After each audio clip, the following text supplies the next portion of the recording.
Bonjour. Ça va bien?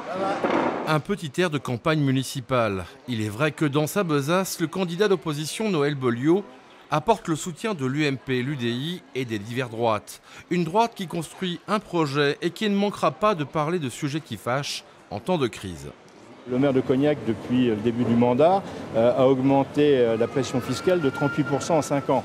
Donc il est évident qu'il a créé des charges nouvelles et que ces charges nouvelles, il les compense d'ailleurs comme toutes les listes, toutes les communes qui sont gérées par la gauche uniquement par l'impôt.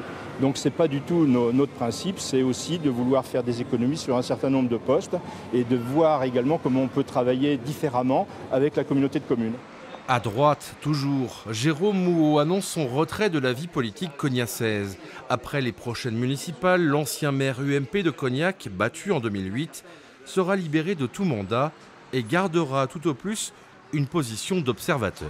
Ce qu'il faudrait éviter, c'est que la liste de droite est une image trop droitière et plutôt une image qui permette à la droite d'empêcher Gourinchas d'occuper cette position centrale, donc une image plus modérée qu'une image droitière.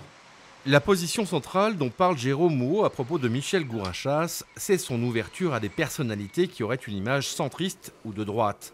Des jalons déjà posés par le maire sortant. Je souhaite que ma liste soit ouverte à des personnes de la société civile qui sont motivées par la ville, indépendamment de leur couleur politique. Simplement, il est clair qu'il n'y aura pas sur ma liste des gens qui sont encartés dans des partis qui sont des partis de droite. Un maire de gauche qui risque de trouver sur son chemin une liste du front de gauche qui travaillerait actuellement à un projet municipal.